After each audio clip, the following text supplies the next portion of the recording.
Hello അസ്സലാമു അലൈക്കും, welcome back to my channel. എന്തൊക്കെയുണ്ട്, എല്ലാവരും സുഖമായിട്ടിരിക്കുമല്ലേ അല്ലേ? ഞാനും ഇവിടെ സുഖമായിട്ടിരിക്കുന്നു. പിന്നെ എനിക്കിന്നൊരു ആടിൻ്റെ തല കിട്ടിയിരുന്നു കേട്ടോ. അതെങ്ങനെയാണ് കറി വയ്ക്കുന്നതെന്ന് നമുക്കൊന്ന് നോക്കാം കേട്ടോ. അപ്പം അതിനായിട്ട് ഞാനൊരു കുക്കർ എടുത്തിട്ടുണ്ട്. അതിലോട്ട് കഴുകി വെച്ച പീസസ് എല്ലാം നിരത്തുന്നുണ്ട് കേട്ടോ. അതിലോട്ട് ഞാൻ ഒരു 3 ഉള്ളി വലുത് എടുത്തിട്ടുണ്ട് കേട്ടോ. അതാണ് ഇതിലോട്ട് കട്ട് ചെയ്ത് ഇട്ട് കൊടുക്കുന്നത്. അതുപോലെ തന്നെ 3 തക്കാളിയും 3 പച്ചമുളകും എടുത്തിട്ടുണ്ട്, അതും ഇട്ട് കൊടുത്തിട്ടുണ്ട്. പിന്നെ അതിലോട്ട് നമുക്ക് കറി ലീവ്സ് ഇട്ട് കൊടുക്കാം.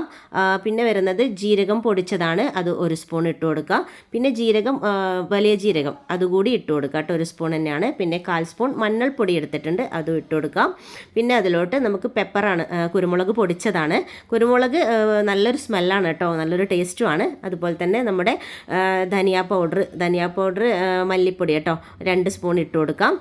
പിന്നെ ആവശ്യത്തിന് ഉപ്പിട്ടെടുക്കുക. പിന്നെ നമ്മുടെ ഇഞ്ചി വെളുത്തുള്ളി ചതച്ചത് ഒരു 2 സ്പൂണ് അതുകൂടി ഇട്ട് കൊടുക്കാം. പിന്നെ ഗരം മസാല ആവശ്യത്തിന് ഒരു 1/2 സ്പൂൺ പോലെ എടുത്തിട്ടുണ്ട്, അതും ഇട്ട് കൊടുക്കാം.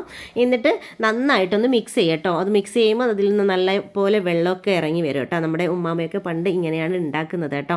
നല്ല ടേസ്റ്റുമാണ് കേട്ടോ ഇങ്ങനെ ഉണ്ടാക്കുമ്പോൾ. പിന്നെ ആവശ്യത്തിന് നമുക്ക് വെള്ളം ഒഴിച്ച് കൊടുക്കാം.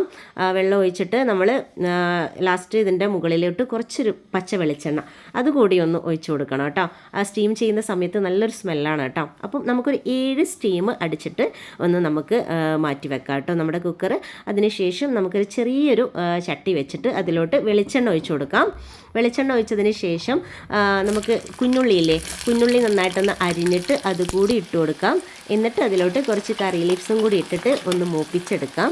അതിനുശേഷം നമുക്ക് ഈ ഒരു മൂപ്പിച്ച ഐറ്റം നമുക്ക് ഈ കറിയിലോട്ട് ഒഴിച്ചു കൊടുത്ത് ഒന്ന് മിക്സ് ചെയ്യാം കേട്ടോ. മിക്സ് ചെയ്തതിന് ശേഷം നമ്മൾ ഇതിൻ്റെ കൂടെ നമുക്ക് നല്ല നെയ്ച്ചോറ്, അതുപോലെ തന്നെ വെറുംചോറിനെല്ലാം ചേരുന്നുണ്ട് കേട്ടോ. നല്ല ടേസ്റ്റ് ഉണ്ടായിരുന്നു, ഞാൻ കഴിച്ചിട്ടുണ്ടായിരുന്നു, അടിപൊളിയായിരുന്നു കേട്ടോ. നല്ല കോമ്പിനേഷനാണ് നെയ്ച്ചോറിന്. അപ്പം നിങ്ങൾ ഉണ്ടാക്കി നോക്കുക കേട്ടോ. ഫീഡ്ബാക്ക് കമൻറ്റ് സെക്ഷനിൽ അറിയിക്കാൻ മറക്കല്ലേ.